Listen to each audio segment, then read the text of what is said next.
The MPC Live and the MPC Live II are the only MPCs that have a battery and can function without being connected to an electrical outlet.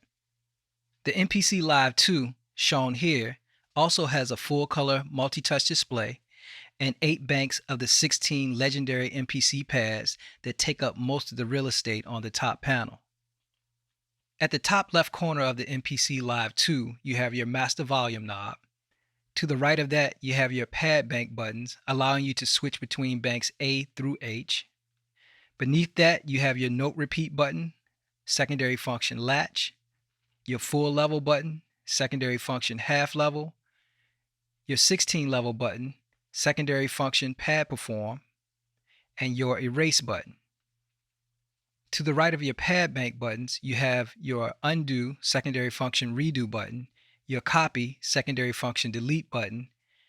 Beneath that, you have your step sequence secondary function automation button and your time correction secondary function off and on button.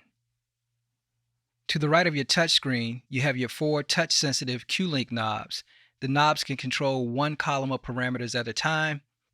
And above that, you have your Q-Link button, which you can press to change the column of parameters the Q-Link knobs currently control, essentially giving you 16 Q-Link knobs. Beneath the Q-Link knobs, you have your data dial, and you can use this to scroll through menu options or adjust parameter values of the selected field in the display. Pressing the data dial also functions as an enter button.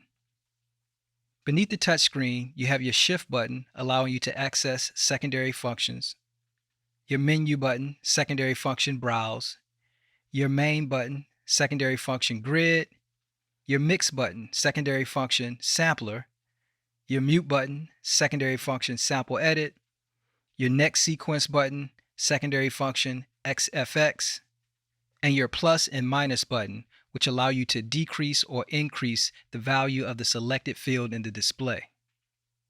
In your last row of buttons, you have your tap tempo secondary function master button, and you have your transport, which includes record, overdub, stop, play, and play start. Finally, at the bottom, you have another feature that's unique to the MPC Live II, a speaker. When the speaker switch on the rear panel is set to on, these speakers will play the current audio. You'll use the master volume knob to control the volume of the speakers.